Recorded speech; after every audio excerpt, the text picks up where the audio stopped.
Situational coaching model is designed to reflect the real coaching conversation.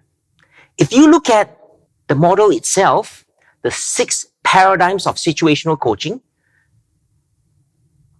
why do you think it looks like this? Why does it have this kind of shape and design? Well, you might have figured it out. It's because it is flexible. It's interconnected. It's able to flow from one point to any other point in a seamless manner. And indeed, it has no particular fixed starting point. This is the model where we find reflects truly the real world of coaching. There is no mechanistic, fixed, step-by-step approach to coaching. So therefore, we have come up with the 6 paradigms, which are the paradigms most frequently used in coaching.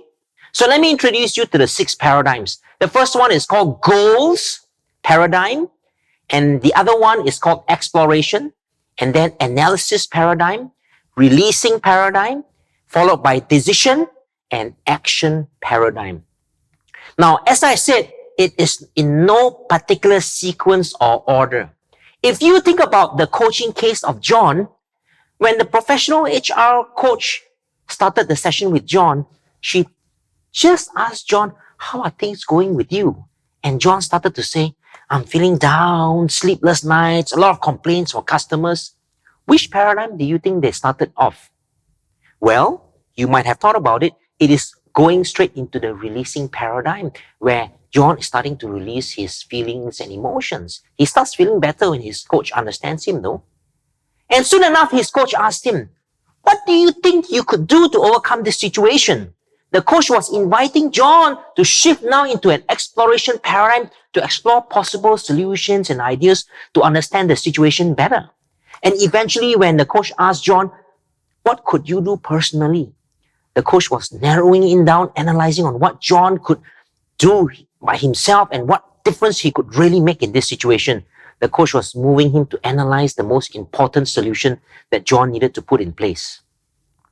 But then, John's professional coach did ask him too about what action you would take and by when would I follow up with you. In doing so, he is actually shifting over to the action paradigm and allowing John to talk about what would be the next steps. So indeed, so you can see the shifting of paradigms. Now, to help you recall all of these 6 paradigms, we have a mnemonic. This mnemonic is called GEARDA. GEARDA helps you to recall all of the 6 paradigms.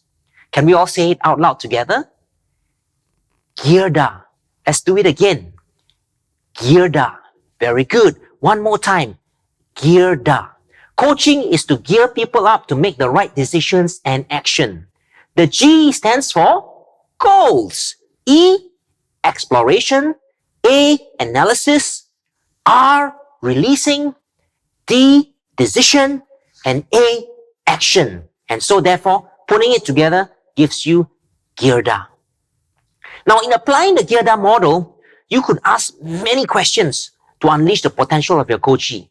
But here, I would just like to give you 1 or 2 key questions in each of these paradigms so that it will get you to understand clearly what it is. And then from there, you can actually go on to many other questions to actually go wider or deeper to explore further. Now, the first paradigm, goals, typical question would be, where are you going? What are you aiming for? What does success look like? Another typical question would be, what have you accomplished? As we progress through the coaching sessions, we would like to know how the person is progressing towards achieving the end goal. Now, in exploration paradigm, how are you going to get there? And what else do you need to consider? Are questions that begin to get people to think about possible solutions and ideas. Whereas in the analysis paradigm, we're trying to figure out, where are you now?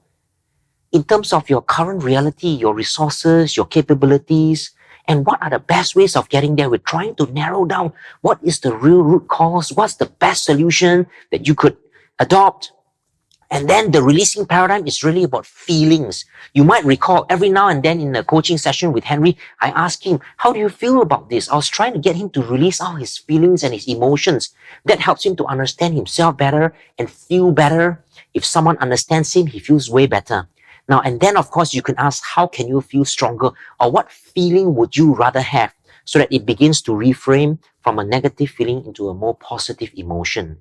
In the decision paradigm, the key question is, which path are you taking, or which would be the best decision for you, considering all that you have talked about so far? And then help the coachee come up with the best decision for themselves.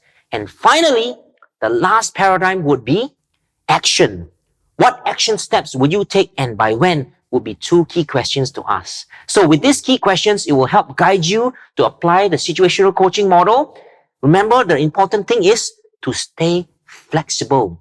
A genius coach knows how to use the 6 paradigms and flow seamlessly from one to another to ensure the best outcome for the client in the coaching conversation.